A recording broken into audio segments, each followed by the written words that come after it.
Hello busy buddies. మన చోటా స్టార్టప్లో veg పచ్చళ్ళు, నాన్ వెజ్ పచ్చళ్ళు, పొడులు మరెన్నో వెరైటీస్ లభిస్తున్నాయి. వీటిల్లో కూడా ఇంకా ఉన్నాయండోయ్. అవేంటో చూసేద్దామా?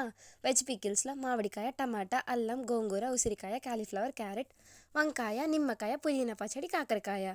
అలానే నాన్ వెజ్ పికిల్స్లో బోన్లెస్ చికెన్ పచ్చడి, బోన్ చికెన్, చికెన్ గోంగూర, మటన్, బోటి గోంగూర, ప్రాన్స్ గోంగూర, ఫిష్ పికిల్స్. ఇంకా పొడుల్లో కందిపొడి, కొబ్బరి కారం, నల్ల కారం, కరివేపాకు కారం, నువ్వుల కారం, పల్లి కారం, మునగాకు కారం.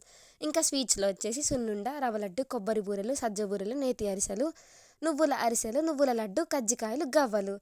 ఇంకా హాట్ వచ్చేసి చక్రాలు, చెక్కలు, సన్నకార పూస, చకోడి, బూందీ, రిబ్బన్ పకోడీ మరియు పల్లి పకోడీ లభిస్తున్నాయి. ఇవన్నీ ఆర్డర్ల పైన తయారు చేయబడును. అంతేకాక సండే స్పెషల్గా any non veg curry order పైన ప్రిపేర్ చేయబడుతుంది. మీకు కనుక ఇంట్రెస్ట్ ఉండి మా ఫుడ్స్ మీరు టేస్ట్ చేయాలి అనుకుంటే పైన ఇచ్చిన వాట్సాప్ నెంబర్కి కాంటాక్ట్ చేయండి.